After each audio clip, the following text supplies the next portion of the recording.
ओम नमः शिवाय। हर हर महादेव। आज मार्गशीर्ष माह के कृष्ण पक्ष की 10वीं तिथि और शुक्रवार है और कल 15 नवंबर को एकादशी तिथि है। मार्गशीर्ष माह के कृष्ण पक्ष में आने वाली एकादशी को उत्पन्ना एकादशी के नाम से जाना जाता है। इस एकादशी का व्रत करने से भगवान श्री हरि विष्णु के साथ साथ माँ लक्ष्मी जी का आशीर्वाद प्राप्त होता है, जिससे जीवन में सुख, शांति और समृद्धि का वास होता है। जो भी विष्णु भक्त एकादशी के व्रत शुरू करना चाहता है, वो उत्पन्ना एकादशी के दिन से व्रत शुरू कर सकता है। यह व्रत सांसारिक कष्टों से मुक्ति दिलाने के साथ साथ मोक्ष प्राप्ति के लिए भी किया जाता है। अब सुनते हैं आज की कथा। बोलो गणेश जी महाराज की जय हो। एक समय की बात है कि गणेश जी भगवान एक बहुत ही सुंदर गांव से गुजर रहे थे। इस गांव के खेत हरे भरे थे। सुबह का समय था। ठंडी हवा का आनंद लेते हुए गणेश जी मुश्क पर सवार होकर चले जा रहे थे। इतने में वो एक खेत से गुजरे जिसमें जौ की फसल खड़ी थी। तो गणेश जी ने एक जौ की बाली तोड़ ली। फिर उसे तोड़कर देखा तो उसके अंदर 13 दाने अनाज के थे। तो यह देखकर गणेश जी को बड़ा ही अफसोस हुआ। वो सोचने लगे कि मैंने बिना पूछे किसी के खेत से 13 दाने अनाज के तोड़ लिए हैं, तो यह तो चोरी हो गई। चोरी करना पाप है, पर मैंने जानबूझकर चोरी नहीं की है। तो गणेश जी उस खेत के मालिक का पता लगाने लगे। तो किसी ने गणेश जी को बताया कि यह खेत हमारे गांव के सेठ जी का है। तो गणेश जी पता लगाकर सेठ जी के दुकान पर पहुंच गए और कहा कि सेठ जी, मुझे काम पर रख लो, मुझे नौकरी की ज़रूरत है। तो सेठ जी को काम वाले की ज़रूरत थी, तो सेठ जी ने उसे काम पर रख लिया। तो गणेश जी कहने लगे कि मैं आपके यहाँ 12 साल नौकरी करूँगा। तो सेठ जी ने कहा कि कोई बात नहीं, जब तक तुम्हारी इच्छा हो तुम नौकरी कर सकते हो। तुम यह बताओ तुम्हारा नाम क्या है। तो गणेश जी भगवान कहने लगे कि मेरा नाम तो गणेश है। फिर गणेश जी तो सेठ जी के यहाँ नौकरी पर लग गए। घर का सारा काम करते और समय मिलते ही खेत में काम करने के लिए चले जाते। तो सेठ जी यह देखकर बहुत ही खुश होते कि यह लड़का कितना सच्चा और ईमानदार है। काश मेरे इस तरह का एक बेटा होता। क्योंकि सेठ जी के संतान नहीं थी, इसीलिए सेठ और सेठानी बड़े ही दुखी रहा करते थे। पर सेठ जी तो गणेश जी को अपने पुत्र के समान ही प्यार करते थे। एक दिन की बात है कि सेठानी लघु शंका के लिए गई और आकर राख से हाथ धोने लगी। तो यह देखकर गणेश जी ने सेठानी का हाथ पकड़ लिया और मिट्टी से हाथ धुलवा दिया। तो यह देखकर सेठानी को बहुत ही गुस्सा आया।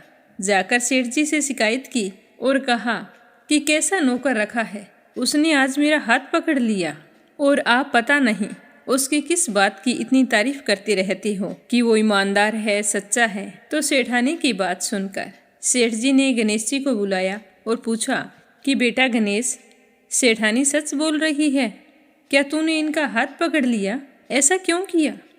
तो गणेश जी ने हाथ जोड़कर कहा कि सेठ जी, मैंने तो हाथ पकड़कर बस इतना ही कहा था कि राख से हाथ मत धोवो, क्योंकि राख से हाथ धोने पर लक्ष्मी नाराज होकर चली जाती है और मिट्टी से हाथ धोएं तो लक्ष्मी लौट आती है।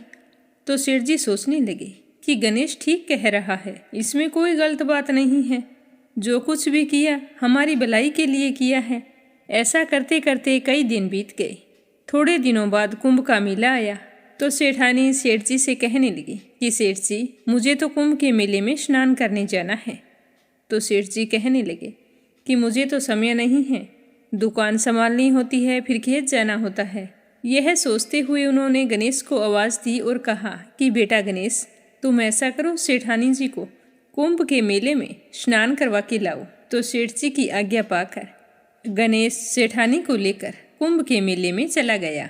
तो सेठानी तो वहां जाकर पानी को हाथ लगाकर देख रही थी कि पानी ठंडा है और आगे जाऊंगी तो पानी गहरा है, कहीं मैं डूब ना जाऊं। यह सोचकर वो किनारे पर बैठकर स्नान कर रही थी। तो गणेश जी ने उनका हाथ पकड़ा और आगे ले जाकर डुबकी लगवाकर घर ले आए। घर आते ही सेठानी ने सेठ जी से कहा कि आपने कैसा नौकर रखा है, इसने तो मेरी लोगों के बीच में ही इज्जत नहीं रखी। इतनी सारी भीड़ थी वहाँ पर, उन सभी के बीच में मुझे घसीट कर पानी में आगे ले गया। तो यह सुनकर सेठ जी सोचने लगे कि गणेश ऐसा क्यों कर रहा है। उन्होंने आवाज़ लगाई कि बेटा गणेश इधर आओ, क्या सेठानी सच कह रही है? तो गणेश ने कहा कि हाँ, सेठानी जी सच कह रहे हैं। इन्हीं से पूछो कि मैंने ऐसा क्यों किया। ये तो किनारे पर बैठकर गंदे पानी से स्नान कर रही थी। जब हम इतनी दूर से कुंभ के मेले में स्नान करने के लिए गए हैं तो कम से कम अच्छे पानी में जाकर डुबकी तो लगाओ। तो यह सुनकर सेठ जी फिर सोचने लगा कि गणेश जी सच कह रहा है। फिर सेठानी को समझा दिया, गणेश जी को कुछ नहीं कहा। ऐसा करते करते घर पर पूजा पाठ रखी। हवन हो रहा था तो सेठ जी ने गणेश जी से कहा कि जाओ सेठानी जी को बुला कर लाओ कि हवन शुरू होने वाला है। तो गणेश जी सेठानी को बुलाने के लिए गए तो सेठानी तैयार हो रही थी। चुनरी ओढ़कर जैसे ही गणेश जी के साथ चलने लगी तो गणेश जी ने चुनरी पकड़कर फाड़ दी और कहा कि लाल चुनरी ओढ़ कर आओ। तो सेठानी जी नाराज होकर सो गई। सेठ जी बार बार देखते रहे कि सेठानी आई नहीं, आखिर क्या बात है। काफ़ी देर इंतजार करने के बाद स्वयं हवन से खड़े हुए और अंदर आकर देखा तो सेठानी तो पलंग पर सोई पड़ी थी। तो सेठ जी ने कहा कि क्या बात है, मैंने गणेश को तुम्हें बुलाने के लिए भेजा था, कहाँ है वो, आया नहीं तुम्हारे पास? तो सेठानी रोते हुए कहने लगी कि सेठ जी आज तो हद हो गई, आपके गणेश ने मेरी चुनरी फाड़ दी है। अब भी तुम यही कहोगे कि गणेश ने यह भी सही किया है। तो यह सुनते ही सेठ जी को बहुत ही गुस्सा आया और गुस्से में गणेश जी को आवाज़ लगाई। तो सेठ जी की आवाज़ सुनकर गणेश जी दौड़े दौड़े आए और कहने लगे कि सेठ जी क्या बात है। तो सेठ जी गणेश जी को डांटने लगे और कहा कि गणेश तूने आज तो हद ही कर दी, अपनी सेठानी की चुनरी फाड़ दी, तुमने ऐसी हरकत क्यों की, मुझे बताओ। तो गणेश जी कहने लगे कि सेठ जी, सेठानी जी काली चुनरी ओढ़कर हवन में बैठने वाली थी तो काले वस्त्र कभी भी पूजा पाठ में नहीं पहने जाते, इसीलिए मैंने लाल चुनरी ओढ़ने के लिए कहा था। काला वस्त्र पहनने से कोई भी शुभ काम सफल नहीं होता। तो सेठ जी फिर सोचने लगे कि गणेश जी है तो समझदार। फिर सेठानी को समझा बुझाकर हवन के लिए ले गए। ऐसा करते करते कई महीनों बीत गए। गणेश जी की नौकरी के 12 वर्ष पूरे हो गए। तो एक दिन की बात है कि सेठ जी ने अपने घर पर गणेश भगवान की पूजा रखी। तो पूजा करने के लिए पंडित आया तो वह पूजा पाठ की सारी सामग्री तैयार करके कहने लगा कि सेठ जी, मैं तो मूर्ति घर पर ही भूल आया हूँ, अब क्या करें। तो गणेश जी वहीं पर खड़े थे। वो कहने लगे कि मेरे को ही मूर्ति बनाकर विराजमान कर लो, आपके सारे काम सफल हो जाएंगे। तो गणेश जी के इतना कहते ही सेठ जी को बहुत ही गुस्सा आया और वो बोले कि अब तक तो तुम सेठानी से मजाक करते थे, अब तुम मुझसे ही मजाक करने लग गए।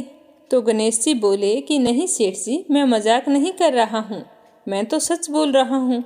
इतना कहकर गणेश जी ने अपना असली रूप धारण कर लिया। तो गणेश जी का यह रूप देखकर सेठ, सेठानी और पंडित हैरान हो गए। तो गणेश जी ने हंसकर कहा कि जल्दी से पूजा समाप्त करो। तो पूजा पाठ शुरू की गई। पूरे विधि विधान से गणेश जी की पूजा की। जैसे ही पूजा समाप्त हुई तो गणेश जी तो अंतर ध्यान हो गए। सेठ और सेठानी को बड़ा ही अफसोस होने लगा। उन्होंने कहा कि हमारे पास आज तक गणेश जी रहते रहे और हम उनसे काम करवाते रहे, हमें तो पता ही नहीं था कि ये गणेश जी भगवान हैं। अब ये पाप कैसे उतरेगा, हमने उनसे कितना काम करवाया है। तो सेठानी कहने लगी कि आपने तो काम ही करवाया था, मैंने तो गणेश जी भगवान को ना जाने कितनी डांट लगाई है। तो गणेश जी भगवान मुझसे तो ज़रूर नाराज हो गए होंगे, अब हमें क्या करना चाहिए। तो इस तरह अफसोस करते करते सेठ और सेठानी सो गए। तो गणेश जी ने सेठ जी के सपने में आकर कहा कि आप इस तरह दुखी होकर क्यों सोए हो, मैंने तुम्हारे यहाँ कोई काम नहीं किया, क्योंकि 12 साल पहले मैंने आपके खेत से जौ की बाली तोड़ी थी, उसी का कर्ज चुकाने के लिए तुम्हारे घर पर काम कर रहा था। तुम्हें अफसोस करने की कोई ज़रूरत नहीं है, मैं तो अपने चोरी का दोष उतारने के लिए आपके यहाँ आया था। आपके साथ रहकर मुझे बहुत ही अच्छा लगा। आज से तुम्हारे घर में कोई भी चीज़ की कमी नहीं रहेगी। यह बोलकर गणेश जी भगवान अंतर्ध्यान हो गए। सुबह होते ही सेठ जी ने देखा कि उनके घर करोड़ों की माया हो गई, अनाज के भंडार भर गए। तो यह देखकर सेठ जी बहुत ही खुश हुए। कुछ दिनों बाद सेठानी गर्भवती हो गई। और 10वें महीने बहुत ही सुंदर पुत्र को जन्म दिया। इस तरह गणेश जी की कृपा से सेठ जी धनवान और पुत्रवान हो गए। हे गणेश जी महाराज, जैसे आपने सेठ जी को दिया वैसा सबको देना। कहानी कहने वाले को, सुनने वाले को और हुंकारा भरने वाले को, सारे परिवार को देना। बोलो गणेश जी महाराज की जय हो। अब अपने सुनेंगे विष्णु भगवान के परम भक्त एक सेठानी की कहानी। एक समय की बात है, एक नगर में एक सेठ और सेठानी रहा करते थे। उनके कोई संतान नहीं थी। सेठानी रोजाना भगवान श्री हरि विष्णु की पूजा किया करती थी। सेठ जी को उसका पूजा करना बिल्कुल भी अच्छा नहीं लगता था। वो संतान ना होने की वजह से बहुत ही दुखी रहा करते थे। सेठ जी ने कई बार सेठानी को पूजा करने से मना किया, पर सेठानी पर सेठ जी की बातों का कोई असर नहीं होता था। एक दिन दोनों में किसी बात को लेकर कहा सुनी हो गई और बात बढ़ते बढ़ते इतनी बढ़ गई कि सेठ जी ने सेठानी को घर से निकाल दिया। सेठानी घर से निकलकर जंगल की ओर चली गई। चलते चलते शाम हो गई तो सेठानी ने देखा कि एक खदान पर 4 आदमी मिट्टी खोद रहे हैं। तो उसने वहां जाकर कहा कि भैया मुझे नौकरी पर रख लो। तो उन्होंने सेठानी को काम पर रख लिया और कहा कि तुम इस मिट्टी को खोद दो। तो सेठानी मिट्टी खोदने लगी। थोड़ी देर मिट्टी खोदी कि उसके हाथों में छाले पड़ गई। तो उसके हाथों की हालत देखकर वो आदमी कहने लगे कि बहन, लगता है कि तुम किसी अच्छे घर की महिला हो, तुम्हें काम करने की आदत नहीं है। ये काम तुम रहने दो और हमारे घर पर काम कर दिया करो। तो वो चारों आदमी उसे अपने साथ अपने घर ले आई। वह 4 मुट्ठी अनाज लाते, सारे मिल बांट कर खा लेते। तो एक दिन सेठानी ने कहा कि ऐसा करना, कल से तुम 8 मुट्ठी अनाज लाना। तो अगले दिन वे 8 मुट्ठी अनाज लाई और सेठानी पड़ोसन से आग मांग लाई और फिर अच्छा सा भोजन तैयार करके सबसे पहले विष्णु भगवान को भोग लगाया। फिर अपने भाइयों को जीमने के लिए परोस दिया। तो सारे भाई कहने लगे कि बहन, आज तो आपने बहुत ही स्वादिष्ट भोजन बनाया है। तो सेठानी ने कहा कि भगवान का जूठा हमेशा ही स्वादिष्ट होता है। इस तरह सेठानी उनके घर पर रहने लगी तो उनके घर में अन्न धन का वास हो गया और उनकी आमदनी में भी बरकत होने लगी। धीरे धीरे उसके भाइयों ने सुख सुविधा का सारा सामान खरीद लिया। फिर सारे के सारे हंसी खुशी रहने लगे। लेकिन सेठानी ने विष्णु जी को भोग लगाना नहीं छोड़ा और उधर सेठ जी सेठानी जी के जाने के बाद बड़ा ही दुखी रहने लगा, क्योंकि उसके घर से जाते ही उसका सारा अन्न धन नष्ट हो गया। अब हालत ऐसी हो गई कि उसे एक समय का भोजन भी नसीब नहीं होता था। तो उसकी दुखी अवस्था को देखकर अड़ोसी पड़ोसी कहते कि ये तो सेठानी के भाग से खाता था, उसे तो इसने निकाल दिया, अब तो इसे भूखा ही मरना पड़ेगा। तो रोजाना एक ही एक बात सुनकर सेठ जी को अपने आप पर बहुत ही पछतावा होने लगा और उन्होंने सोचा कि मैं सेठानी को ढूंढ कर लाऊंगा। तो दूसरे ही दिन सेठ जी सुबह जल्दी निकल पड़ा। ढूंढते ढूंढते वह भी उसी जंगल में पहुंच गया जहां वो चारों भाई मिट्टी खोद रहे थे। सेठ जी ने उन्हें देखा तो कहा, भाई मुझे भी काम पर रख लो। तो उन चारों भाइयों ने उसे काम पर रख लिया, लेकिन मिट्टी खोदने से उसके हाथों में भी छाले पड़ गए। तो उसकी यह हालत देखकर वो बोले कि तुम्हें काम की आदत नहीं है, तुम हमारे साथ चलो और हमारे ही घर में रह लो। तो यह सुनकर सेठ जी उन चारों भाइयों के साथ उनके घर चला गया। घर पहुंचते ही सेठानी तो घूंघट में थी। तो उसने सेठ जी को देखा और पहचान लिया, पर सेठ जी ने सेठानी को नहीं पहचाना। अब सेठानी तो भोजन तैयार कर रही थी। हमेशा की भांति भोजन तैयार किया, फिर भगवान विष्णु को भोग लगाया। तो उसके चारों भाई कहने लगे कि बहन, आज 5 थालियों में भोजन परोस दो। ये आदमी तुम्हारी तरह हमारे पास काम मांगने के लिए आया था। थोड़ी देर मिट्टी खोदने पर इसके हाथों में भी छाले पड़ गए। लगता है ये भी किसी अमीर घराने का आदमी है। तो सेठानी को तो पता था कि यह कौन है, पर उसने कुछ नहीं कहा। भगवान को भोग लगाने के बाद पहले अपने भाइयों को भोजन परोसा और जैसे ही सेठ जी को भोजन परोसने लगी तो विष्णु भगवान ने उसका हाथ पकड़ लिया। तो भाई कहने लगे कि बहन, तुम क्या कर रही हो, इसे भोजन परोस दो, यह भी भूखा होगा। तो उसकी बहन कहने लगी कि भैया, मैं कुछ नहीं कर रही, मेरा हाथ तो विष्णु भगवान ने पकड़ लिया है। तो उसके भाई कहने लगे कि हमें भी विष्णु भगवान के दर्शन कराओ। तो उसने भगवान से प्रार्थना की कि हे भगवान, आज आप प्रकट होकर हमें दर्शन दो। आज मेरी परीक्षा है। अगर आज भी आपने मुझे दर्शन नहीं दिए तो मेरी बात को कौन मानेगा। तो सेठानी के दीन वचन सुनकर भगवान श्री हरि विष्णु वहाँ प्रकट हो गए और सेठ जी से कहने लगे कि तुम्हारी पत्नी सच्ची विष्णु भक्त है। यह हमेशा मेरी पूजा करती है और आपने इसकी पूजा को ढोंग बताकर इसे घर से निकालकर अच्छा नहीं किया। इसी की वजह से आज तुम दर दर की ठोकरें खाते फिर रहे हो।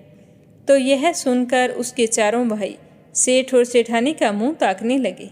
तो विष्णु भगवान कहने लगे कि मैं सेठानी की श्रद्धा भक्ति से बहुत ही प्रसन्न हूँ और मैं ये आशीर्वाद देता हूँ कि जहाँ भी यह सेठानी रहेगी वहाँ हमेशा अन्न धन के भंडार भरे रहेंगे। साथ ही इसे मैं पुत्र प्राप्ति का वरदान भी देता हूँ। यह कहकर भगवान श्री हरि विष्णु अंतर्ध्यान हो गए। जब सेठ जी को इस बात का पता चला कि घूंघट में और कोई नहीं उनकी पत्नी है तो उनकी खुशी का कोई ठिकाना नहीं रहा। उन्होंने हाथ जोड़कर सेठानी से माफ़ी मांगी और साथ चलने को कहा। तो उसके भाई कहने लगे कि हम चारों भाइयों की लाडली बहन हैं, हम इसे गाजे बाजे के साथ विदा करेंगे। तो उसके भाइयों ने अपनी बहन को बहुत सारा धन देकर विदा किया। विष्णु जी की कृपा से 10वें महीने सेठानी ने बहुत ही सुंदर पुत्र को जन्म दिया। तो विष्णु भगवान के चमत्कार को देखकर सेठ जी भी सेठानी के साथ भगवान श्री हरि विष्णु की पूजा करने लगे और फिर अपने जीवन के समस्त सुखों का भोग करते हुए अंत में वैकुंठ धाम को गए। हे विष्णु भगवान, जैसा आपने सेठानी को अन्न धन और मान सम्मान पुत्र दिया वैसा सबको देना। जो भी आपकी इस कहानी को सुने, सुनाए या फिर हुंकारे भरे उसकी सारी मनोकामनाएं पूर्ण करना। बोलो विष्णु भगवान की जय हो। इस कहानी को देव उठनी एकादशी के दिन से शुरू करके 1 साल तक कहना चाहिए। उसके बाद इसका उद्यापन कर देना चाहिए। विष्णु भगवान का पीला पीताम्बर, पाव भर गुड़, 5.25 रुपये और लक्ष्मी जी को श्रृंगार का सामान अर्पित करके एक ब्राह्मण दंपति को भोजन करवाना चाहिए। कहते हैं कि ऐसा करने से व्यक्ति की सारी मनोकामनाएं पूर्ण होती है। अब अपने सुनते हैं धरती माता की कहानी। एक समय की बात है, एक गांव में एक औरत अपने बेटे और बेटी के साथ रहा करती थी। उसके बच्चे छोटे छोटे थे। वह बहुत ही गरीब थी। दिहाड़ी मजदूरी करके अपना गुजारा चलाती थी, अपने बच्चों को पालती थी। बच्चे धीरे धीरे बड़े होने लगे। बेटी शादी योग्य हो गई और उसकी माँ बूढ़ी हो चली थी। तो माँ ने एक दिन अपने बेटे को बुलाकर कहा कि बेटा, तुम्हारी बहन बड़ी हो गई है, मेरी सांसों का कोई भरोसा नहीं है, इसीलिए तुम अच्छा सा घर वर देखकर उसकी शादी कर देना। तो वह बोला कि माँ, अच्छा सा घर और वर कैसा ढूंढूं? तो उसकी माँ कहने लगी कि बेटा, तुम्हारे जैसा वर देखकर तुम्हारी बहन की शादी कर देना। तो उसने कहा कि ठीक है माँ, जैसा आपने कहा है मैं वैसा ही करूँगा। कुछ समय बाद में उसकी माँ की मृत्यु हो गई। माँ की मृत्यु से दोनों भाई बहन बहुत ही दुखी हुए। भाई को अपनी माँ को दिया हुआ वचन याद आ गया। वह तो गांव गांव घूमने लगा कि मेरी बहन के लिए कोई मुझ जैसा योग्य वर ढूंढूं। पर वह तो सारे घूम घूम कर थक गया। उसे तो कोई भी ऐसा व्यक्ति नहीं मिला जो उस जैसा हो। तो एक दिन उसने बैठे बैठे सोचा कि क्यों ना मेरी बहन से मैं ही शादी कर लेता हूँ। ऐसा सोचकर वो एक दिन बाजार से शादी का सारा सामान खरीद कर ले आया। तो बहन ने कहा कि भैया, आप ये सामान क्यों लाए हैं? तो भाई कहने लगा कि बहन, तेरी शादी है। तो धीरे धीरे यह बात गांव में फैल गई। गांव वाले बड़े बुजुर्ग उससे आकर पूछने लगे कि बेटा, तुमने अपनी बहन की शादी कहाँ तय की है? तुम्हारी माँ नहीं है और ना ही तुम्हारे पिताजी हैं और तू अभी नादान है। हमें बता, कोई अच्छा योग्य वर ढूंढा है या नहीं? तो वो कहने लगा कि मैं तो सब जगह घूम आया, मुझे तो कोई भी योग्य वर नहीं मिला।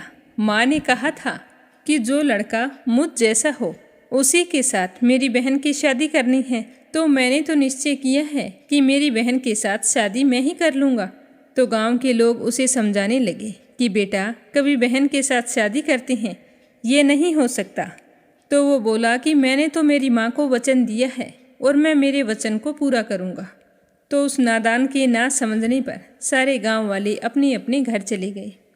धीरे धीरे जब इस बात का पता उसकी बहन को लगा कि तुम्हारा भाई तुमसे शादी कर रहा है, तो बहन ने अपने भाई से पूछा कि भैया मेरी शादी कहाँ कर रहे हो। तो उसका भाई कुछ नहीं बोला। तो बहन अपने आप समझ गई। उसने एक लोटा लिया, चुनरी ली और चप्पल पहनकर जंगल के लिए रवाना हो गई। तो रास्ते में उसे गाय चराते हुए ग्वाले मिले। उन्होंने पूछा कि बहन वन में क्यों जा रही हो। वह कुछ नहीं बोली। वह वन में जाकर धरती माता को पुकारने लगी और बड़े ही दुखी स्वरों में कहने लगी कि हे माँ, तू ही मेरी लाज रख, नहीं तो आज अन्याय हो जाएगा।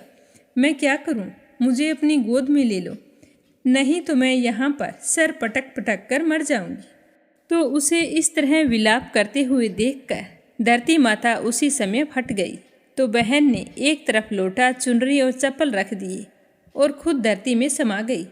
इतने में दौड़ता हुआ भाई वन में आया और गवाले से पूछा कि मेरी बहन को देखा है। तो गवालों ने इशारा करते हुए कहा कि आपकी बहन इस ओर गई है। तो वह अपनी बहन को पुकारता हुआ दौड़ पड़ा। बहन धरती के अंदर समा रही थी। जब वो वहाँ पर पहुँचा तो बहन के थोड़े थोड़े बाल बाहर दिखाई दे रहे थे। तो उसने दौड़कर उन बालों को अपनी मुट्ठी में ले लिया और ज़ोर ज़ोर से रोने लगा। कहने लगा कि बहन, तू तो सत्य के लिए धरती माता की गोद में समा गई, पर मेरी तो बुद्धि भ्रष्ट हो गई थी। माँ का वचन निभाने के लिए मैंने मेरे जैसा वर ना मिलने के कारण तुमसे शादी करने का विचार कर लिया।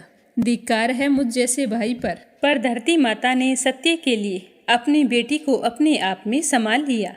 कहा जाता है कि बहन के जो बाल बाहर थे वे दूब बन गए। तभी से धर्म और इज्जत की रक्षा के लिए औरतें इस कहानी को सुनती है और उदापन करती है तो एक लोटा, चप्पल, चुनरी और एक बर्तन में हरे मूंग और एक लड्डू कुंवारी कन्या को देती है, ताकि धरती माता उसके मान सम्मान की रक्षा करे। धरती माता के आशीर्वाद से हमेशा वह सुखी और सौभाग्यवती रहे। बोलो धरती माता की जय हो। अब अपने सुनते हैं दशा माता की अगली कहानी। बोलो दशा माता की जय हो। किसी नगर में एक साहूकार रहता था। उसके परिवार में 5 पुत्र और 500 पुत्रों की बहुएं तथा साहूकार के एक पुत्री थी। पुत्री का विवाह तो हो चुका था, परंतु उसका गोना अभी नहीं हुआ था। इसी कारण वह अपने माता पिता के घर में रह रही थी। एक दिन की बात है, साहूकार की पत्नी दशा माता का डोरा ले रही थी। तो उसकी बहुओं ने कहा कि माँ जी, हमें भी दशा माता के डोरे लेने हैं। तो सास कहने लगी कि बेटा, अगर मन में श्रद्धा है तो ज़रूर लो और पूजा करो। तो वे सारी बहुएं डोरा लेने लगी। तो छोटी बहू ने पूछा कि माँ जी, आप कहो तो ननंद बाई के लिए भी डोरा ले लेते हैं। तो सास ने कहा कि ठीक है, ले लो। तो बड़ी बहू कहने लगी कि माँ जी, उनकी तो विदाई होने वाली है। अगर व्रत पूरा होने से पहले ही विदाई हो गई तब क्या होगा। तो उसकी सास कहने लगी कि मैं व्रत का सारा सामान साथ में रख दूंगी, वह अपने ससुराल में जाकर पूजा कर लेगी। तो इस तरह सास उसकी 500 बहुओं और उसकी बेटी के लिए भी डोरा ले लिया। सारी की सारी पूरे विधि विधान से दशा माता का पूजन करने लगी। लेकिन वैसा ही हुआ। व्रत पूरे होने से पहले ही उसका पति उसे लेने के लिए आ गया। तो माँ ने अपनी बेटी को विधि पूर्वक विदा किया और उसकी पालकी में पूजा का सारा सामान रख दिया और सारी विधि बता दी कि पूजा कैसे करनी है। अब उनकी बेटी ससुराल के लिए विदा हो गई। जब वह अपने ससुराल पहुंची तो उसे घर के आंगन में गलीचा बिछाकर बैठाया गया। आस पड़ोस की महिलाएं नई बहू को देखने के लिए वहां आने लगी। सब उसकी सुंदरता और गहनों की तारीफ करने लगी। तो तारीफ सुन सुनकर साहूकार की बेटी मन ही मन बड़ी ही प्रसन्न हो रही थी। तभी एक महिला की नज़र उसके गले में बंधे डोरे पर पड़ गई। तो वह दूसरी महिलाओं से कहने लगी कि बहू की माँ तो बड़ी टोटके वाली है, देखो गले में धागा बांधा है। तो उसकी बात सुनकर सभी महिलाओं की नज़र उसके गले में बंधे डोरे पर पड़ गई। तो सारी महिलाएं डोरे को लेकर आपस में अपनी अपनी राय प्रकट करने लगी। शाम को सास, ननंद, देवरानी, जेठानी, घर की सभी महिलाएं उसी डोरे की चर्चा कर रही थी और सब की सब डोरे की निंदा कर रही थी। कोई कह रही थी कि जरूर कोई चेटक जानती है, कोई कहती पति को वश में करने के लिए बांधा है, तो कोई कहती पति को क्या, यह तो पूरे परिवार के लोगों को अपने वश में करना चाहती है। तो सुबह से शाम तक डोरे के बारे में तरह तरह की बातें सुनकर साहूकार की बेटी का दिमाग खराब हो गया। उसने अपने डोरे को गले से उतारकर जलती हुई आग में डाल दिया। जैसे ही डोरे को आग में डाला तो डोरा जला, वैसे ही सारे घर में आग लग गई। घर में रखा हुआ सब धन धान्य जल गया। घर के सारे सदस्य बड़ी मुश्किल से अपने प्राण बचाकर घर से बाहर आ गए। घर में केवल नई बहू और उसका पति रह गया, बाकी सारे के सारे भाग गए। घर का सारा सामान जल गया। घर में अब ना तो खाने को अन्न था और ना ही पहनने के लिए वस्त्र थे। इसीलिए दोनों पति पत्नी गांव छोड़कर रोजगार की खोज में चल दिए। चलते चलते वे उसी गांव में पहुंच गए जहां उस लड़की का मायका था। तो लड़की ने अपने पति से कहा कि तुम यहाँ पर भाड़ झोंकने का काम करो और मैं कोई दूसरा काम ढूंढती हूँ। तो पत्नी का कहना मानकर वह भाड़ झोंकने लगा और वह लड़की स्वयं कुएं पर जाकर बैठ गई। तब उस कुएं पर गांव की महिलाएं पानी भरने आया करती थी। तो उस लड़की की भाभी भी उस कुएं पर पानी भरने आई, परंतु उन्होंने अपनी ननद को पहचाना नहीं। वे उससे कहने लगी कि तुम तो किसी भले घर की लड़की मालूम होती हो, कुछ काम करना चाहती हो तो बोलो। तो लड़की ने कहा कि काम तो करूँगी, परंतु कोई नीच काम नहीं करूँगी। तो उसकी बात सुनकर बड़ी भाभी कहने लगी कि हमारी ननद ससुराल चली गई है, तुम हमारे बच्चों की देखभाल करते रहना और हमारे घर से सीधा लेकर अपना भोजन बना लेना। तो लड़की इस काम के लिए राजी हो गई। अब लड़की की भाभियाँ उसे अपने घर ले आई और सास से कहने लगी कि माँ जी, कुएं पर एक अनाथ लड़की बैठी थी, हम उसे घर ले आई हैं। वो हमारे बच्चों की देखभाल करेगी और हमारे घर में ही रहेगी। तो सास ने कहा कि ठीक है, मैं तो यही समझ लूँगी कि मेरी एक बेटी ससुराल चली गई तो दूसरी बेटी आ गई, परंतु एक बात का ध्यान रखना, तुम सारी आपस में इसको लेकर कभी कलह मत करना। तो सारी बहुएं राजी हो गई और वह लड़की भी अपने मायके में आकर खुश थी, पर उसने किसी को कुछ भी नहीं बताया कि मैं तुम्हारी ही बेटी हूँ। वह अपने भतीजे और भतीजियों की देखभाल करने लगी और अपना जीवन निर्वाह करने लगी। इस तरह 1 साल बीत गया और फिर वही डोरा लेने का समय आया। तो सास के कहने पर सारी बहुओं ने डोरा लिया। बहुओं ने सास से पूछा कि क्या इस लड़की के लिए भी डोरा लेना है? तो सास ने कहा कि हाँ, ज़रूर ले लो। तो बहुएं कहने लगी कि हमने पिछले साल इसी तरह हमारी ननंद बाईसा के लिए भी डोरा लिया था, परंतु पूजा से पहले ही उनकी विदाई हो गई। अब इस लड़की को डोरा दिलाना चाहती हो, यदि यह भी पूजा से पहले चली गई तो क्या होगा? तो सास कहने लगी कि तुम्हारी ननंद ने अपने घर जाकर पूजा की होगी, यह लड़की पूजा होने तक इसी घर में रहेगी, अपने आप पूजा में शामिल हो जाएगी और यदि कहीं चली भी गई तो मैं पूजा का सामान दे दूंगी, जहाँ जाएगी वहाँ पर पूजा कर लेगी। तो सबकी सहमति से लड़की ने भी दशा माता का डोरा ले लिया। 9 दिन तक वह दशा माता की कहानी तथा व्रत पूजन में शामिल होती रही। 10वें दिन लड़की की माता व बहुओं ने अपने सिर के बाल धोए और फिर स्नान किया, घर में चौका लगाया तथा पूजन की तैयारी करने लगी। तो उस लड़की ने उन बहुओं से कहा कि अगर मुझे कोई पुराने कपड़े मिल जाते तो मैं भी स्नान कर लेती। तो बहुओं ने अपनी सास से पूछकर अपनी ननंद की साड़ी उस लड़की को दे दी। अपनी पुरानी साड़ी लेकर वह स्नान करने गई और फिर उसने अपने बाल धोए, स्नान किया। स्नान करके साड़ी पहनी और आंगन में आ गई।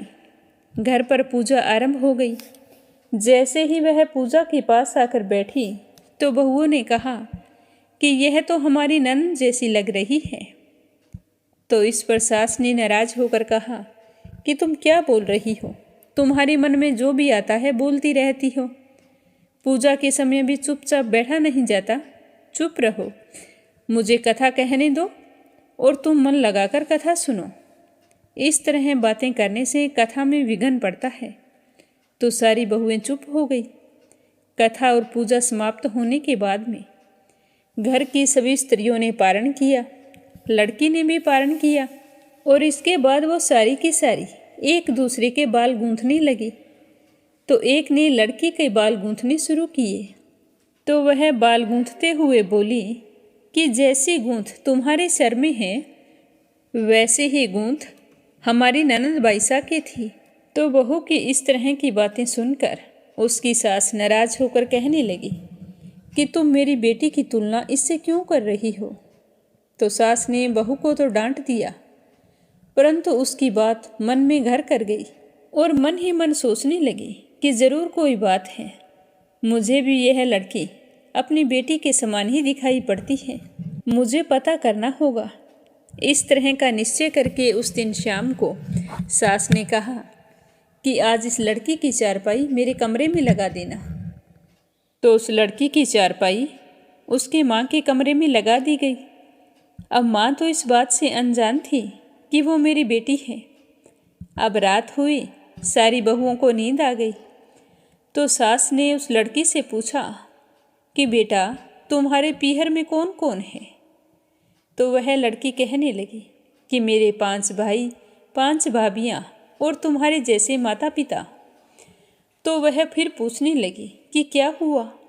तो लड़की कहने लगी कि पीहर में मैंने दशा माता का डोरा लिया था और उसके पूजन से पहले ही ससुराल के लिए विदा हो गई। और जैसे ही ससुराल पहुंची तो वहाँ की महिलाओं ने मेरे गले में बंधे हुए डोरे को लेकर ताने कसने शुरू कर दिए। कोई मुझे बुरा बताता, कोई मेरी माँ को बुरा बताता। तो इस तरह सुबह से शाम तक मैं उन महिलाओं के ताने सुन सुनकर परेशान हो गई और मैंने उस डोरे को गले से निकालकर चूल्हे में जलती हुई आग में डाल दिया। उस डोरे के साथ ही हमारा सारा घर जलकर भस्म हो गया। घर के सारे लोग भाग गए और हम दोनों पति पत्नी उसी घर में रह गए। आग की लपटों के कारण हम दोनों का चेहरा झुलस गया। मुश्किल से जान बचाकर हम वहाँ से भागे थे। फिर काम की तलाश में इस गांव में आ गए। तो उसकी माँ पूछने लगी कि तुम्हारा पति कहाँ है। तो वह लड़की कहने लगी कि मेरा पति तो भड़भूजे के यहाँ भाड़ झोंकता है। दशा माता के प्रकोप से हमारी ये हालत हो गई है। तो उसकी माँ समझ गई कि यह लड़की और कोई नहीं है, मेरी ही बेटी है। तब उसने अपनी 500 बेटों को बुलाकर कहा कि यह तुम्हारी छोटी बहन है। हम इसे पहचान ही नहीं पाए। जब उसकी भाभियों को पता चला तो सारी बड़ी ही खुश हुई और हैरान होकर पूछने लगी कि तुम्हारे साथ क्या हुआ, तुम्हारा चेहरा इस तरह से काला कलूटा क्यों हो गया है। तो उसकी सास ने उन 500 बहुओं को सारी बात बता दी और अपने बेटों से कहा कि बेटा तुम्हारा जीजा भड़बूजे के यहाँ भाड़ झोंकता है, तुम सुबह जाना उसे लेकर आना। तो सुबह उसके 500 भाई भड़बूजे के यहाँ गए और अपने जीजा जी को लेकर घर आ गए। घर लाकर उसे स्नान कराया, अच्छे वस्त्र पहनने के लिए दिए। कपड़े पहनते ही वह सुंदर साहूकार दिखाई देने लगा। फिर वह कुछ दिन तक अपने ससुराल रहा और फिर कहने लगा कि मुझे अब अपने घर चलना चाहिए। अब तक तो मेरे माँ बाप भाई भाभी आ गए होंगे। इस तरह वह अपने ससुराल वालों से विदा लेकर अपने घर की ओर चल पड़ा। घर पहुंचकर देखा कि सारे लोग पहले की तरह सुखपूर्वक रह रहे हैं। तो इसके बाद वह फिर से अपने ससुराल आया और फिर अपनी पत्नी को विदा करा के घर ले गया।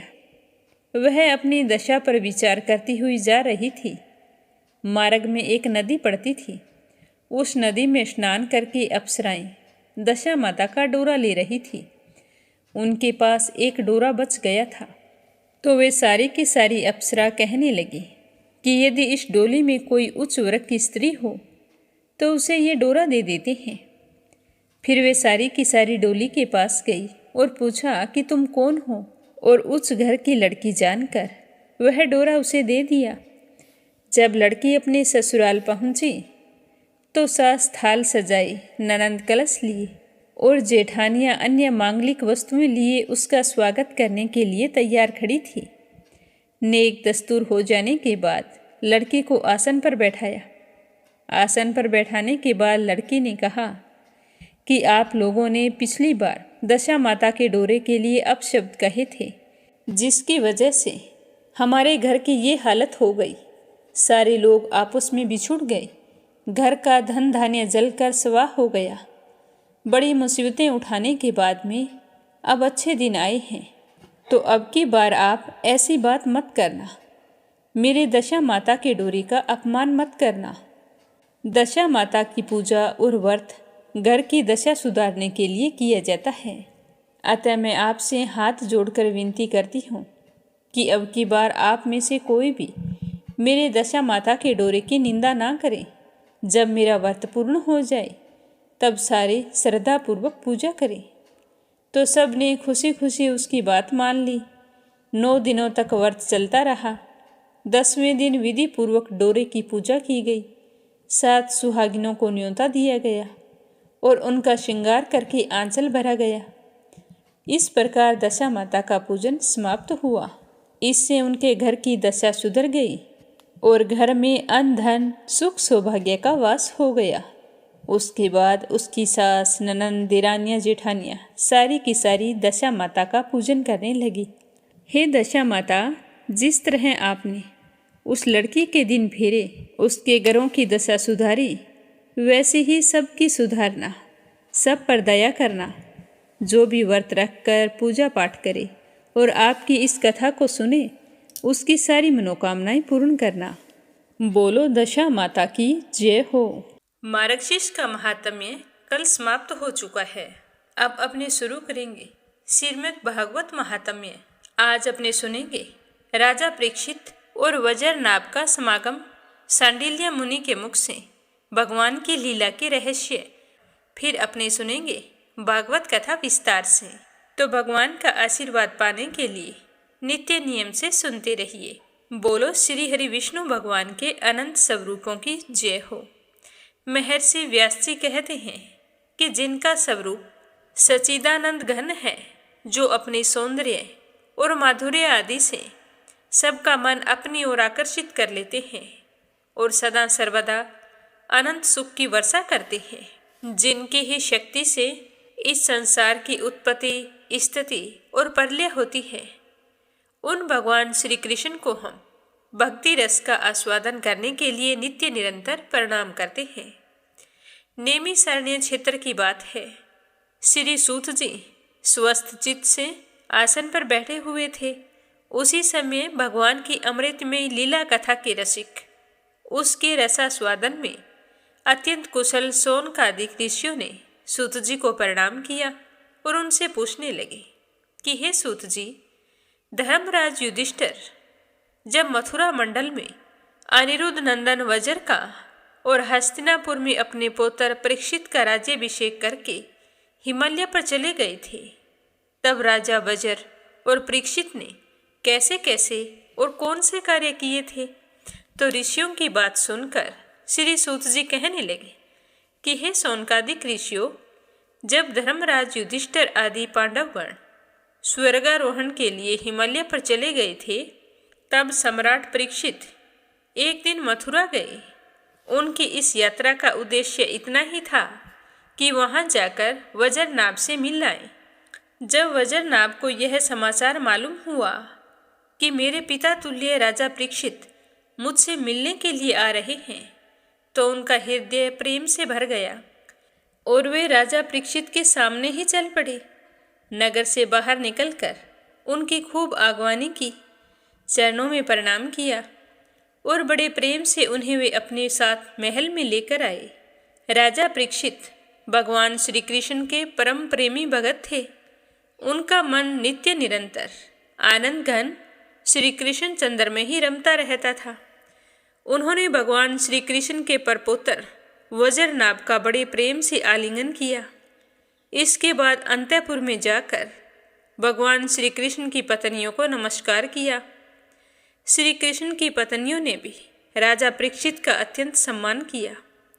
जब वे आराम से बैठ गए तब उन्होंने वज्रनाभ से कहा कि तुम्हारे पिता और पितामहों ने मेरे पिता पितामह को बड़े बड़े संकटों से बचाया है, मेरी रक्षा भी उन्होंने ही की है। तो यह सुनकर वज्रनाभ कहने लगे कि हे राजन, आप मुझसे जो कुछ कह रहे हैं वह सर्वथा आपके अनुरूप है। आपके पिता ने मुझे धनुर्वेद की शिक्षा देकर मेरा महान उपकार किया है, इसीलिए मुझे किसी बात की तनिक भी चिंता नहीं है, क्योंकि उनकी कृपा से मैं क्षत्रियोचित शूरवीरता से भली भांति संपन्न हूँ। मुझे तो चिंता केवल एक बात की है, सचमुच वह बहुत बड़ी चिंता है। आप उसके संबंध में कुछ विचार कीजिए। वह चिंता यह है कि मैं मथुरा मंडल के राज्य पर अभिषिक्त हूँ, तथापि मैं यहाँ निर्जन वन में ही रहता हूँ। इस बात का पता मुझे भी नहीं है कि यहाँ की प्रजा कहाँ चली गई, क्योंकि राज्य का सुख तो तभी है जब प्रजा साथ हो।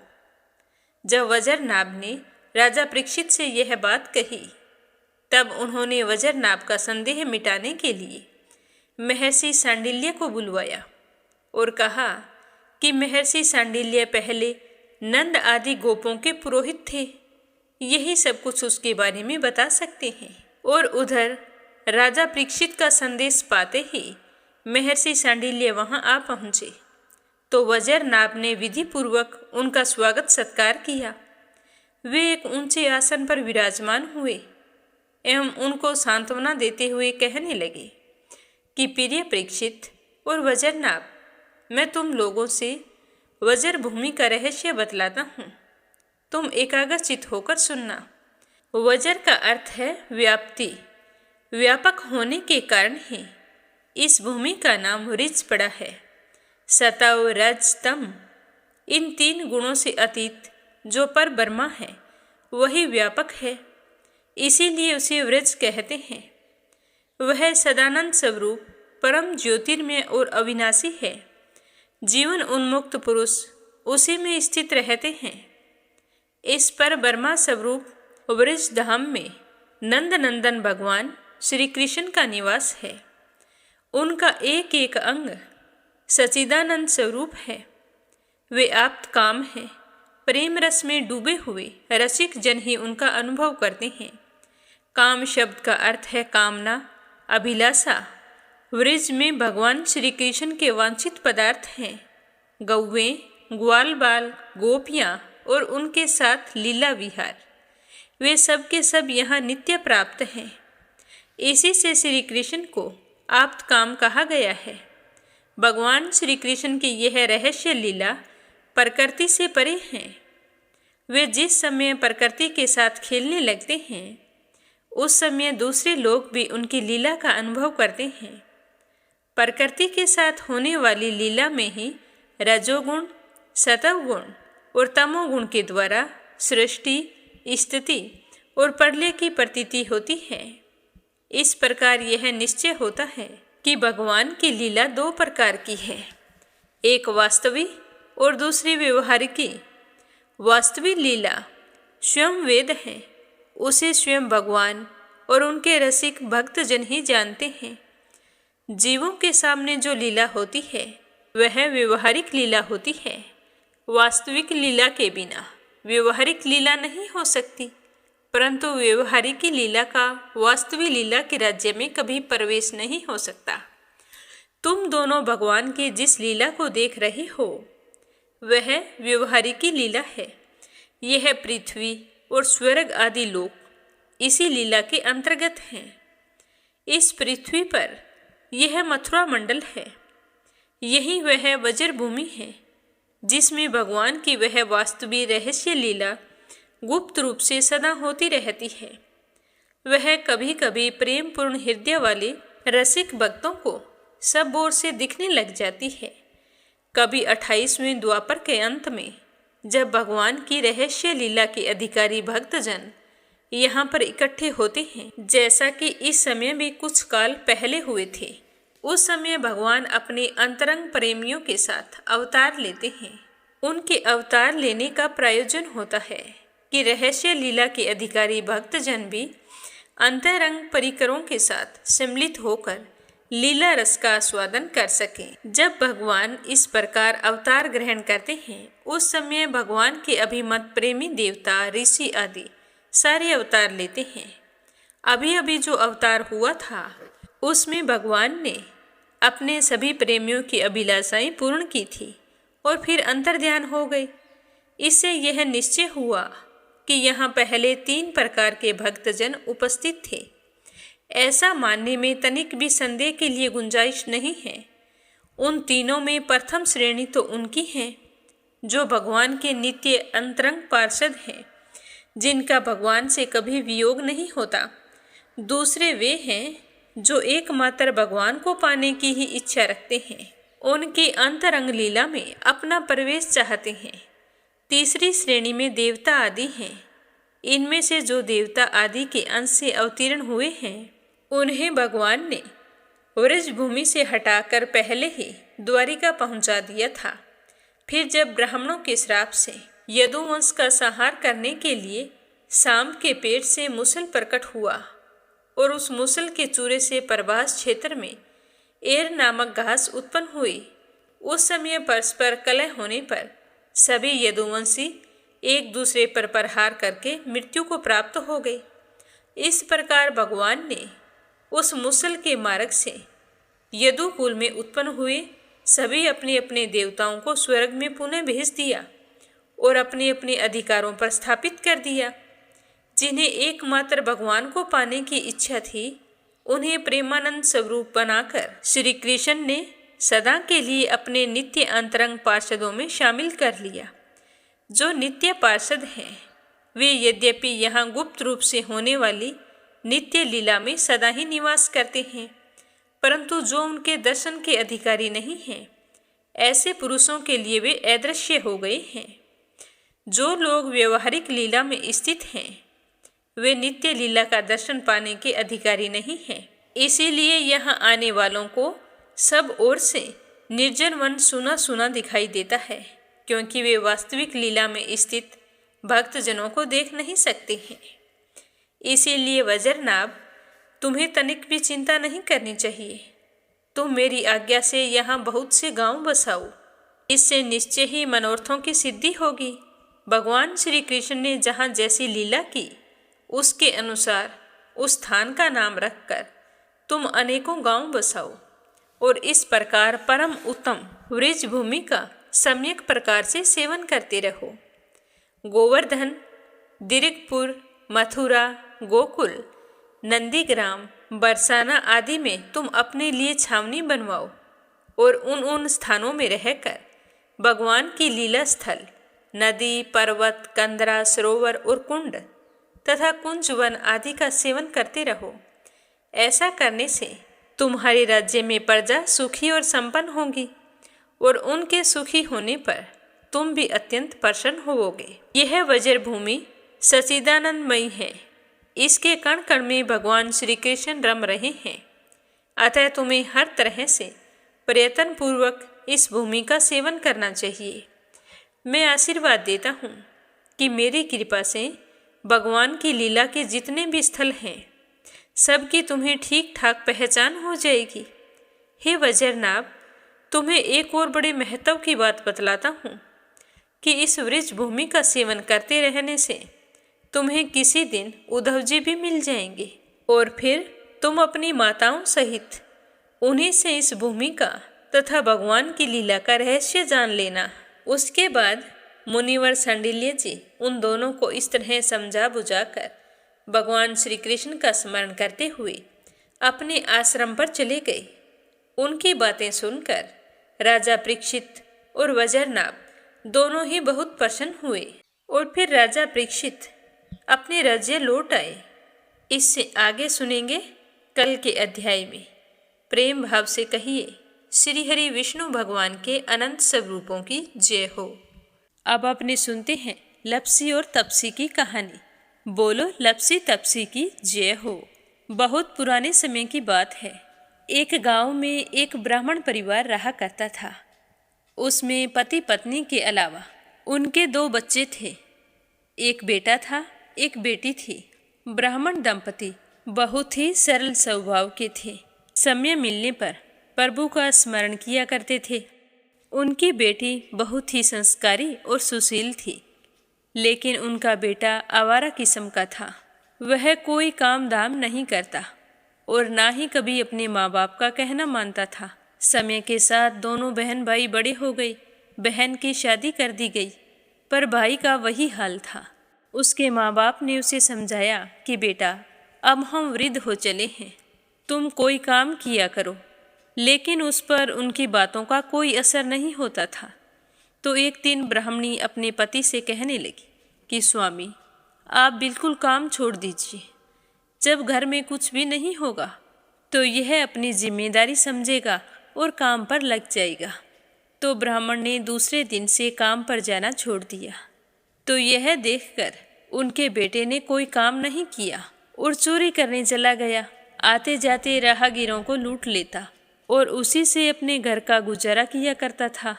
तो उसकी लूटने और चोरी करने की आदत से सारे गांव वाले उसे लपसी कहने लगे। तो लपसी की इस हरकत से उसके माँ बाप बहुत ही दुखी रहते थे, पर वह किसी की सुनने के लिए तैयार नहीं था। इसी तरह समय बीतता गया। एक दिन की बात है कि लपसी एक पीपल के पेड़ पर बैठा था। तभी शिव पार्वती जा रहे थे। पार्वती माता गहनों से लदी हुई थी। तो लपसी उन्हें देखकर सोचने लगा कि सूरत के कितने गहने हैं, आज ये सारे के सारे लूट लूँगा तो मुझे कई महीनों तक चोरी नहीं करनी पड़ेगी। तो वह लूटने के इरादे से पीपल की ओट में होकर बैठ गया। जैसे ही शिव पार्वती वहाँ से जाने लगे तो लपसी एकदम से शिव पार्वती के सामने आकर कहने लगा कि जल्दी से जितने सारे गहने पहन रखे हैं उतार दो। तो पार्वती माता कहने लगी कि तुम चोरी क्यों करती हो, तुम्हें पता है चोरी करना पाप है। तो लपसी कहने लगा कि क्या करूं, घर पर मेरे माँ बाप हैं, मेरी एक भांजी है, उनके लिए दोनों समय भोजन की व्यवस्था कहाँ से करूं, मुझे कोई काम तो आता नहीं है। तो लपसी की बात सुनकर पार्वती माता कहने लगी कि तुम जो चोरी करके पाप करते हो, इस पाप का भागी कौन बनेगा। तो लपसी कहने लगा कि मेरे घर वाले सारे बनेंगे। तो पार्वती माता कहने लगी कि कोई नहीं बनेगा, पाप के भागी केवल तुम बनोगे। तो लपसी कहने लगा कि मैं लूट खोस कर उन्हीं के लिए लेकर जाता हूँ, तो पाप के भागी तो उन्हें बनना ही पड़ेगा। तो लपसी की बात सुनकर पार्वती माता ने हंसकर कहा कि हम यहीं पर बैठे हैं और तुम अपने घर जाओ, अपने घर वालों से पूछो कि कोई तुम्हारे पाप का भागी बनेगा क्या। तो यह सुनकर लपसी भागा भागा अपने घर आया और अपनी माँ के पास गया और कहने लगा कि माँ, मैं चोरी करके लाता हूँ, राह चलते राहगीरों को लूटता हूँ, तुम्हारे लिए ही तो करता हूँ। तो तुम मुझे एक बात बताओ, चोरी करने से जो पाप लगता है तो आप मेरे पाप के भागी बनोगे। तो लपसी की बात सुनकर उसकी माँ कहने लगी कि बेटा, मैंने तो तुमसे नहीं कहा कि तुम चोरी करके लाओ, तुम कमा कर लाओ, हमें तो 2 वक्त की रोटी चाहिए, मैं तो तुम्हारी पाप की भागी नहीं बनूंगी। तो माँ के मुंह से इस तरह की बात सुनकर लपसी तो हैरान हो गया। फिर वह अपने पिताजी के पास गया और जाकर कहने लगा कि पिताजी, मैं जो कुछ भी लूट खोस के लाता हूँ वो आपके लिए ही तो लाता हूँ। देखो मैंने लूट कर कितना धन इकट्ठा कर लिया है, कितने ऐशो आराम हैं तुम्हारे। अगर मैं चोरी नहीं करता तो क्या ये सब हमें मिलता। पिताजी, मैं तुमसे एक बात पूछता हूँ कि चोरी करने से पाप लगता है, तो उस पाप में आप मेरे भागीदार बनोगे क्या।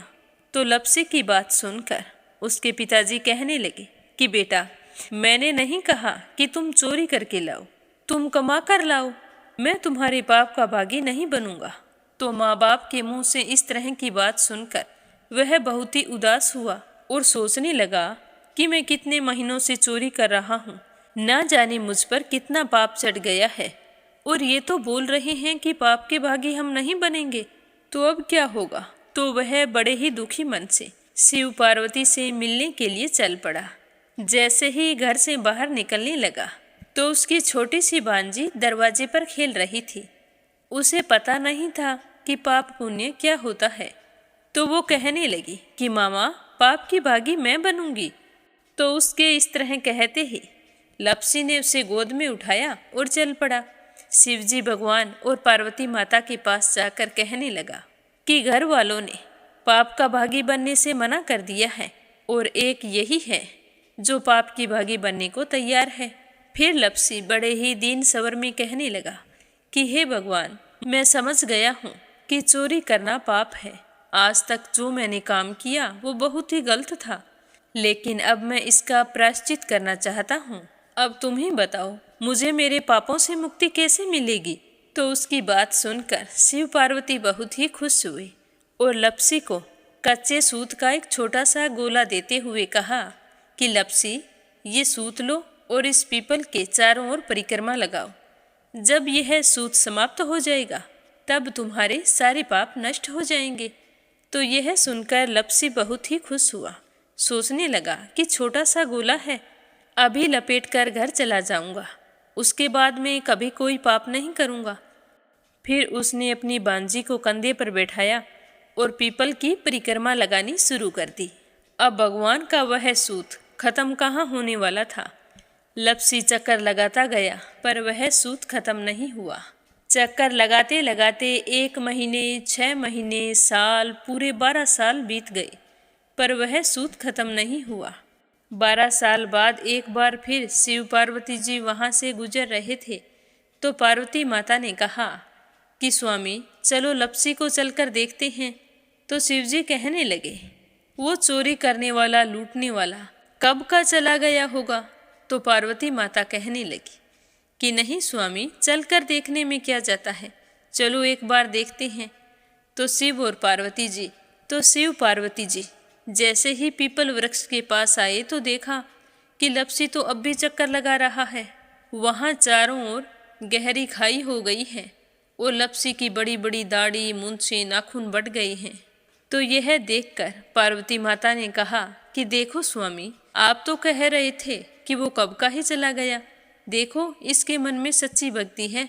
तो पार्वती की बात सुनकर शिवजी ने कहा कि चलो अभी देख लेता हूँ। तो यह कहकर शिवजी ने एक सोने का कड़ा लपसी के आगे फेंक दिया। तो लपसी ने झट से उसके ऊपर पैर कर लिया। फिर अचानक से उसका ध्यान शिव पार्वती जी की ओर गया, तो वो हाथ जोड़कर कहने लगा कि भगवान, अब तो मेरे पाप समाप्त हो गए होंगे, आप मुझे यहाँ से जाने की आज्ञा दीजिए। आपका यह सूत अभी तक खत्म नहीं हुआ है। तो शिवजी भगवान ने कहा कि तुम्हारे पाप कर्म भी अभी तक पूरे नहीं हुए हैं। तो शिवजी की बात सुनकर लपसी कहने लगा कि भगवान, मुझे पूरे 12 वर्ष हो गए हैं आपकी भक्ति करते करते, और अब भी आप मुझ पर शक कर रहे हैं। तो शिवजी ने कहा कि अपना पैर उठाओ। तो जैसे ही लपसी ने अपना पैर उठाया तो उसके पैर के नीचे सोने का कड़ा था। तो यह देखकर लपसी शर्मिंदा हो गया और कहने लगा कि प्रभु, गलती हो गई, मुझे माफ़ करो, आगे से मैं ऐसी गलती कभी नहीं करूँगा। तो शिवजी कहने लगे कि नहीं लपसी, तुम्हारा पाप ऐसे पूरा नहीं हो सकता। अब तुम्हें 12 वर्ष तक और इसी तरह परिक्रमा करनी होगी, उसी के बाद तुम्हारे पाप समाप्त होंगे। यह कहकर शिव पार्वती वहाँ से चले गए और वह फिर से पीपल के पेड़ की परिक्रमा करता रहा। करते करते 12 साल बीत गए। 12 साल बाद में शिव पार्वती जी वहाँ पर आए तो उन्होंने देखा कि आज भी वो वहीं पर चक्कर लगा रहा है। तो शिवजी ने फिर उसके सामने सोने की अंगूठी फेंकी, पर उसने कोई ध्यान नहीं दिया।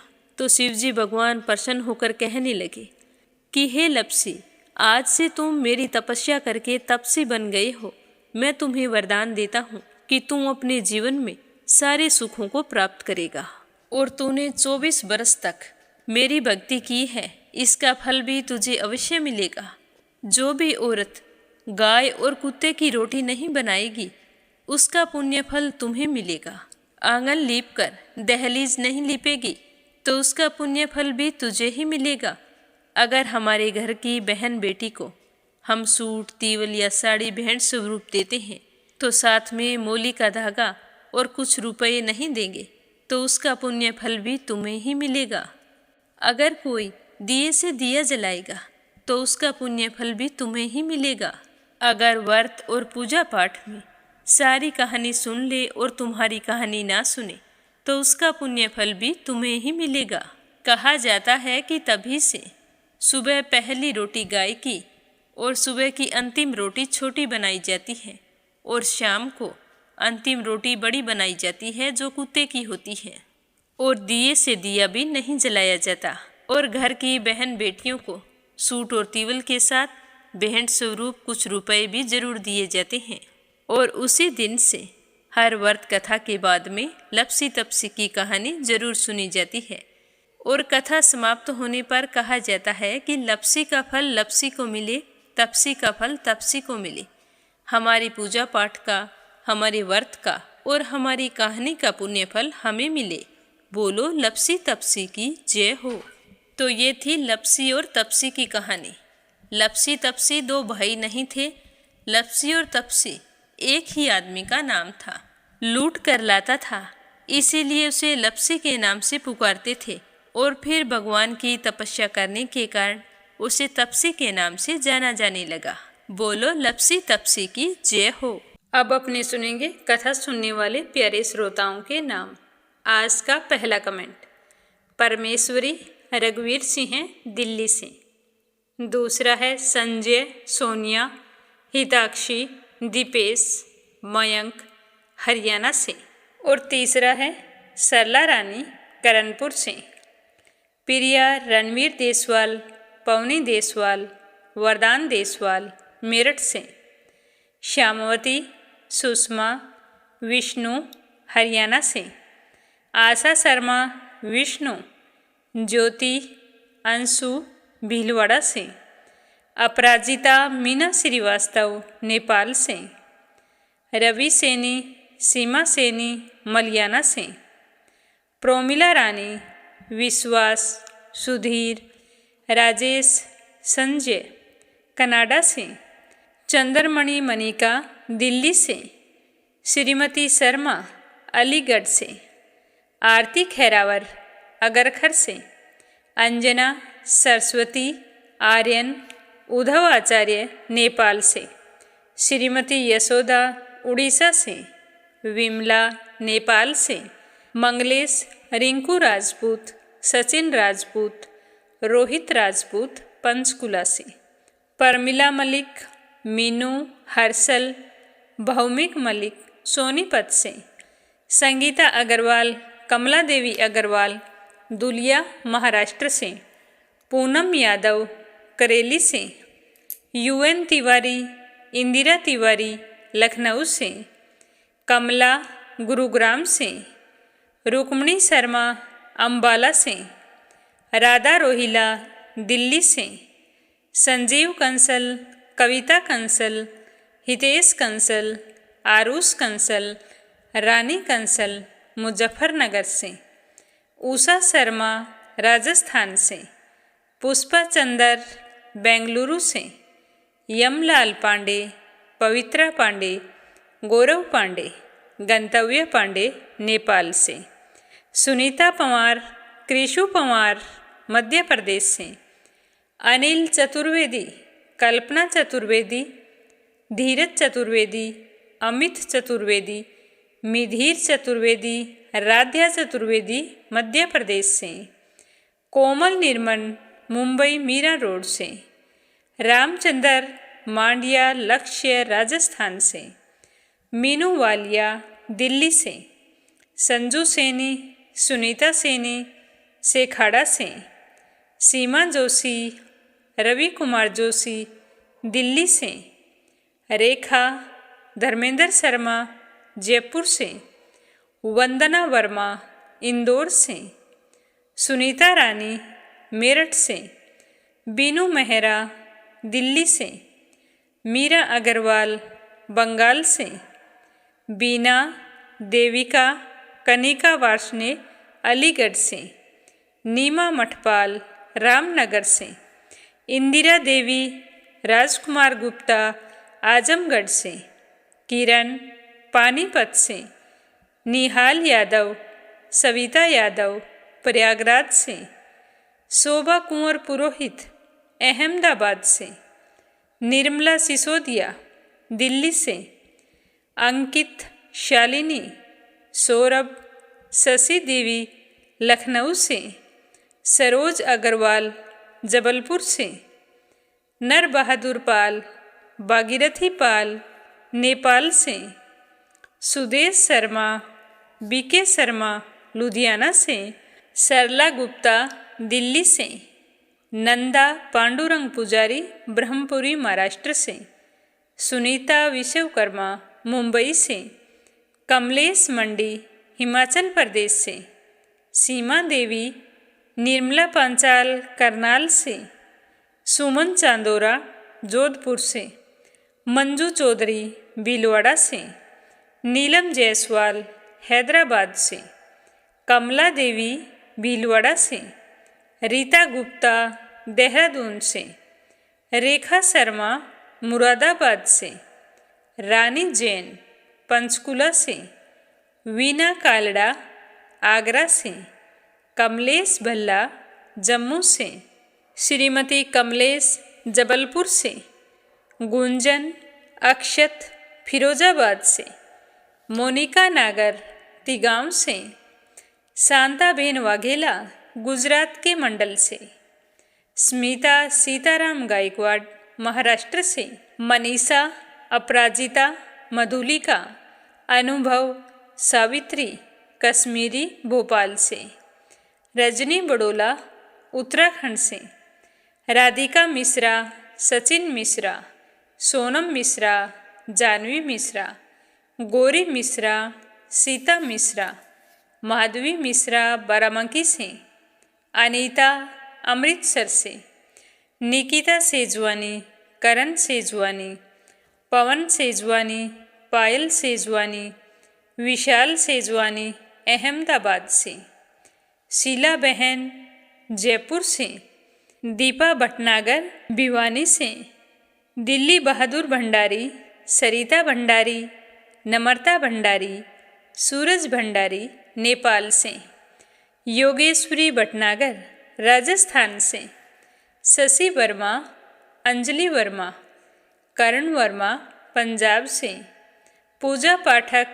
उत्तराखंड देहरादून कोशानी से, देवी सिंह कार्तिक, पायल, सौम्या, उमा रघुवंशी गजबा सौदा से, जयश्री पंवार, गोरखनाथ पंवार, आरना, शीतल, विश्वजीत पंवार महाराष्ट्र से, अंजू शर्मा सरसा से, सीताराम जायसवाल, शकुंतला जायसवाल वाराणसी से, अशोक कुमार जी भटनागर भोपाल मध्य प्रदेश से, राज रानी सहारनपुर से, कमलेश लाल रुड़की से, शीलता तिवारी कानपुर से, सुनीता राजन जी, ज्योति कृष्णकांत, कीर्ति प्रजापति, प्रमोद यादव साहू हिमाचल प्रदेश से। आप सभी श्रोताओं का बहुत बहुत धन्यवाद। अपना सहयोग सदा इसी तरह बनाए रखें। श्री हरि के आशीर्वाद से आपका जीवन सफल और सुखमय हो, इसी कामना के साथ आज के लिए बस इतना ही। ओम नमः शिवाय। हर हर महादेव।